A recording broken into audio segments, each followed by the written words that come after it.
Pada kesempatan ini, insya Allah kembali kita akan hadirkan sebuah kisah dari sahabiyah ataupun sahabat wanita pada zaman Rasulullah Sallallahu Alaihi Wasallam.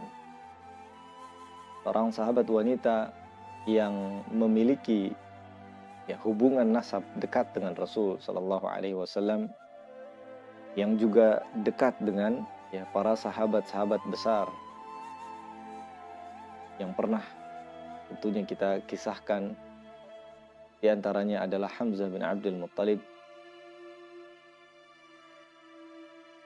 seorang sahabiyah yang berhasil mendidik seorang anak yang oleh Rasul Shallallahu Alaihi Wasallam dimasukkan ke dalam atau diberitakan masuk ke dalam al-asharatul mubashirina bil jannah. Beliau radhiyallahu anha adalah Safiyah binti Abdul Muttalib, seorang sahabiyah yang juga sekaligus adalah bibinya Rasul Shallallahu Alaihi Wasallam. Seorang sahabiyah yang juga sekaligus saudara atau saudari dari Hamzah bin Abdul Muttalib, yang masih satu kakek dengan Rasulullah Shallallahu Alaihi Wasallam. Adapun Muhammad bin Abdullah bin Abdul Muttalib, kemudian adapun Safiyah bin Abdul Muttalib, maka ayah dari Rasul Shallallahu Alaihi Wasallam adalah termasuk dari saudaranya juga, Safiyah binti Abdul Muttalib. Maka tentu Safiyah juga adalah seorang saudara atau saudari dari seorang sahabat Nabi yang dijuluki sebagai Asadullah, Hamzah bin Abdul Muttalib. Seorang wanita yang tangguh, yang berhasil mencetak generasi terbaik,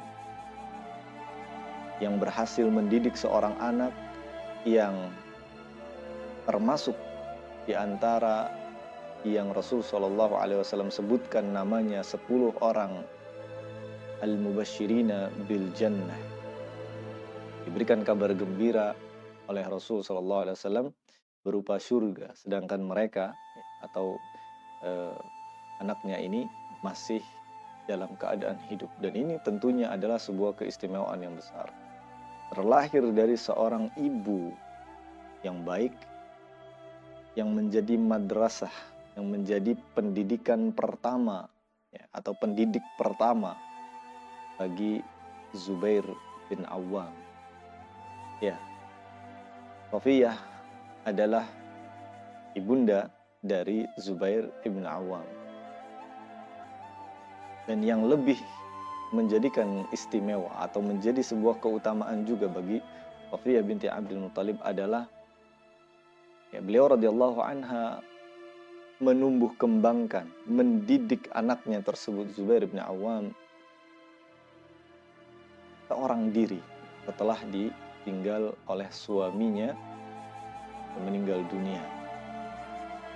Maka tentu ini adalah sebuah tugas yang cukup sulit, menjadikan seorang anak yang sudah tidak ada ayahnya jadi orang yang pemberani, jadi orang yang memiliki hati yang suci, kekuatan iman yang begitu besar dari Zubair bin Awam. Dan itu sekali lagi tidak lepas dari didikan dan juga bimbingan sang ibu Safiyah binti Abdul Muttalib. Safiyah juga salah satu di antara as-sabiqun al-awwalun, orang-orang yang pertama kali menerima atau mengimani kenabian dan kerasulan Muhammad sallallahu alaihi wasallam. Di antara orang-orang atau sahabiyah yang paling awal masuk Islam, dan tentu menemani dan juga memperjuangkan dakwah Islam bersama Rasulullah sallallahu alaihi wasallam. Safiyah binti Abdul Muttalib adalah seorang wanita yang dikenal selain dari ketangguhannya, kemudian kesabarannya, karena tentunya menjadi seorang ibu yang istilahnya adalah single, tidak memiliki suami, untuk mendidik anak menjadi seperti Zubair bin Awam, mendidik generasi terbaik orang sahabat dari Rasul Shallallahu Alaihi Wasallam bukanlah hal yang mudah. Tentu membutuhkan kesabaran, keteguhan, dan juga iman yang kuat, yang tentunya tidak pernah tergoyahkan dengan godaan-godaan dan gangguan-gangguan yang dilakukan oleh orang-orang musyrikin atau orang-orang musyrikin Quraisy, atau secara umum adalah orang-orang Arab jahili. Safiyah binti Abdul Muttalib juga dikenal sebagai seorang wanita sahabiah yang pemberani. Dan ini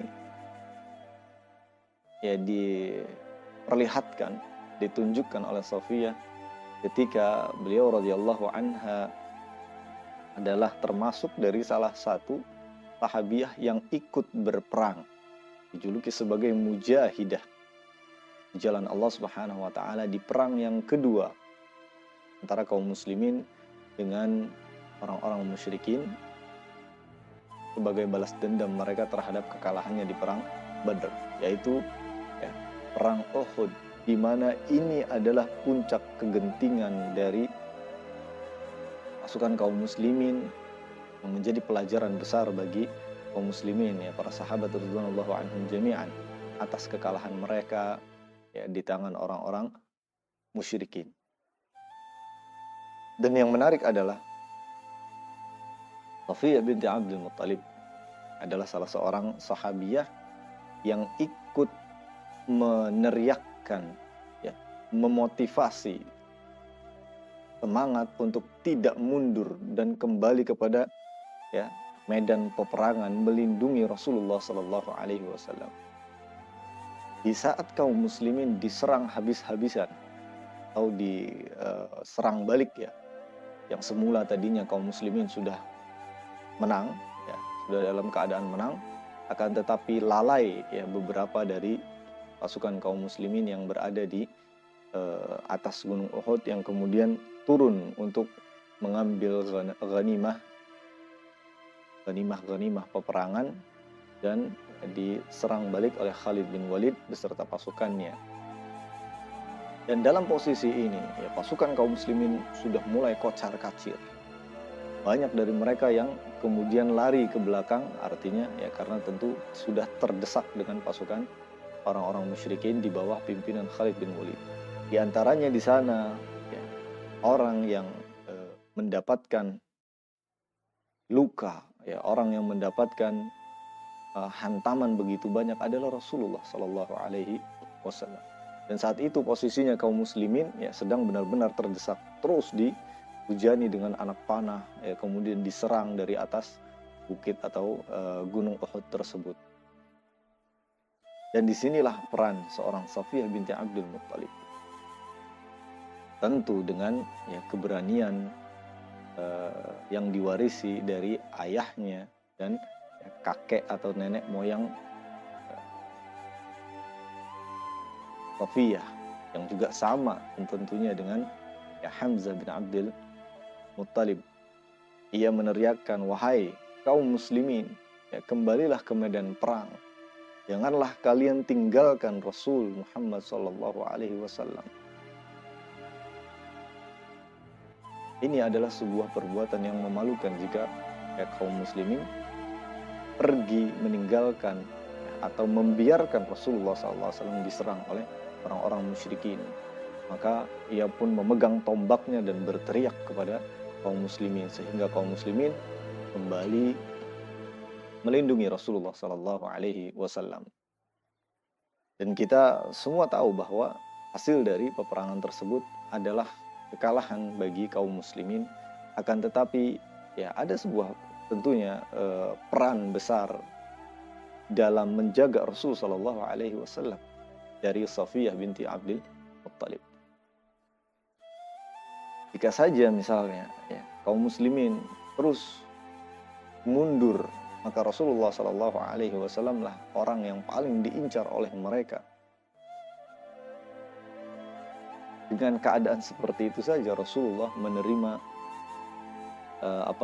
luka atau mendapatkan luka di bagian rahangnya, kemudian wajahnya sudah istilahnya babak belur. Maka tentu ini adalah salah satu dari pertolongan Allah Subhanahu wa taala yang diperiakkan oleh bibinya, seorang wanita sahabiah dari Rasul sallallahu alaihi wasallam, Safiyah binti Abdul Muttalib. Bukan hanya itu saja, ya.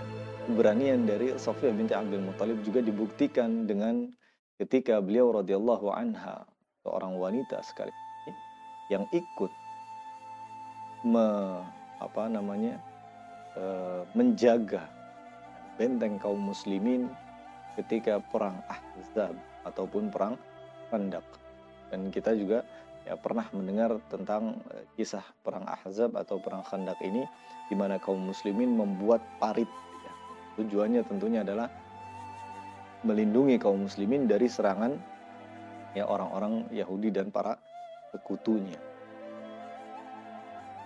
Ketika perang berkecamuk, ya, ada tugas masing-masing dari para sahabat ataupun ya kelompok-kelompok. Di antaranya adalah tentunya ada di sana sekumpulan wanita-wanita atau istri-istri dari kaum muslimin.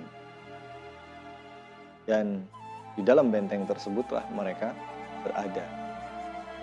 Ya, dan sekelompok kaum atau sekelompok dari sahabiyat atau istri-istri dari kaum muslimin ini dijaga oleh Safiyah binti Abdul Muttalib. Pada suatu malam, ia melihat ada gerak-gerik dari seorang yang terlihat dia adalah seorang Yahudi yang sepertinya dia akan memata-matai dan ingin membuat makar di dalam benteng kaum muslimin. Sedangkan perang sedang berkecamuk di luar sana. Artinya di luar benteng, ya, di luar khandaknya atau di perbatasan ya, antara khandak dengan ya, kaum muslimin dan juga orang-orang kafir yang menyerang Rasulullah dan juga pasukannya.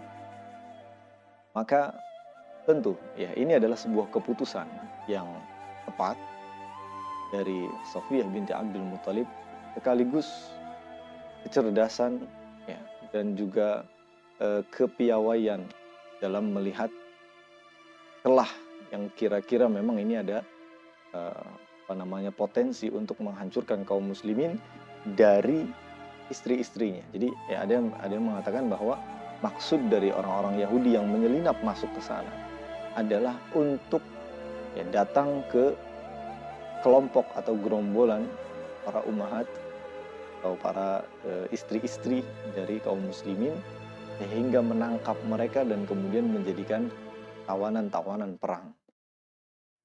Namun hal ini dilihat langsung oleh Safiyah binti Abdul Muttalib, maka ia pun dengan gagah beraninya ya, mengambil sebuah kayu ataupun tiang ya, yang kemudian turun langsung kepada Yahudi tersebut dan memukulnya hingga ia terkapar.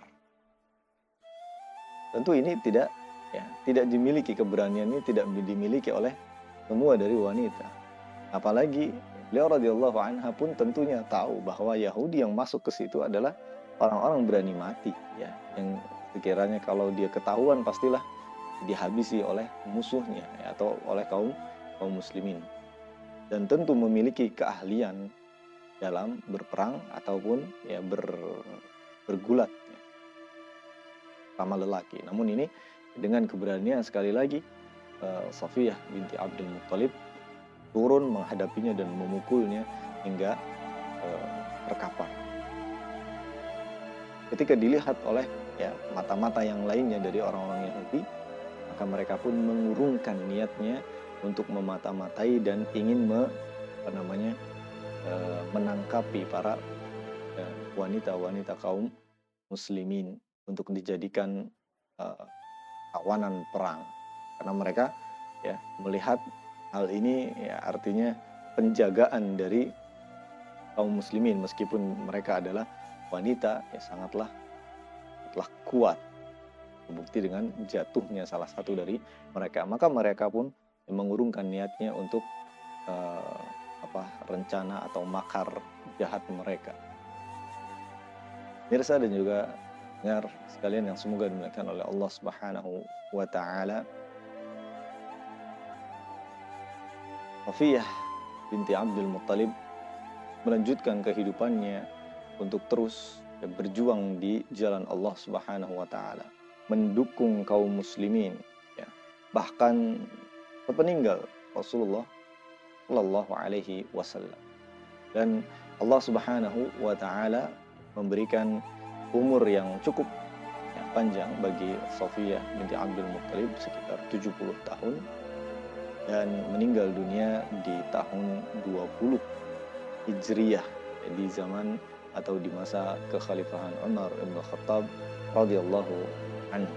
Dan semoga Allah Subhanahu wa taala yang menjadikan mereka semua orang-orang terbaik yang tentunya ya berada di surganya Allah Subhanahu wa taala bersama sahabatnya, kekasihnya Rasulullah Shallallahu alaihi wasallam. Dan tentu kita juga yang mengharapkan agar bisa meneladani mereka, entah itu dari kalangan para sahabat dan juga para sahabiyah, sehingga kita juga bisa bersama dikumpulkan oleh Allah SWT dengan orang-orang yang kita cintai, Rasulullah Sallallahu Alaihi Wasallam dan para sahabat serta sahabiyat ridwanullahu anhum jami'an. Pemirsa ya dan juga pendengar sekalian, tentu ya banyak sekali ibrah ataupun pelajaran yang bisa kita ambil dari para sahabat dan sahabiyat Rasulullah ridwanullahu anhum jami'an. Namun intisari dari apa yang telah dikisahkan dari kisahnya Safiyah binti Abdul Muttalib tentunya adalah sebuah keberanian yang tidak dibatasi oleh kalau kita biasanya menganggap bahwa keberanian tersebut hanya dimiliki oleh laki-laki, tapi ternyata tidak. Dengan keimanan yang penuh, dengan keyakinan yang teguh, ya, dan keberanian yang dimiliki Safiyah binti Abdul Muttalib, tidak takut sama sekali ya, dengan apa yang telah dihadapinya dari orang-orang musyrikin ataupun orang-orang kufar Yahudi dan orang-orang munafikin, ya, karena mereka ya, benar-benar bertawakal kepada Allah Subhanahu wa taala dan mereka pun membulatkan niat mereka untuk berjuang bersama Rasul sallallahu alaihi wasallam untuk menegakkan agama Allah Subhanahu wa taala. Maka kematian, rasa sakit dan juga musibah itu semuanya datang dari Allah Subhanahu wa taala dan suatu saat kita semua yang akan mendapatkannya.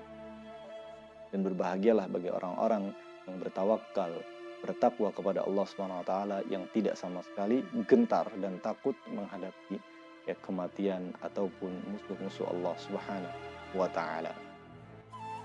Mirsa, ya demikian apa yang bisa disampaikan. Ya, semoga tentunya bisa menjadi bahan dorongan atau motivasi kita semua agar terus memperjuangkan agama Allah Subhanahu wa taala dengan apa yang bisa ya kita lakukan.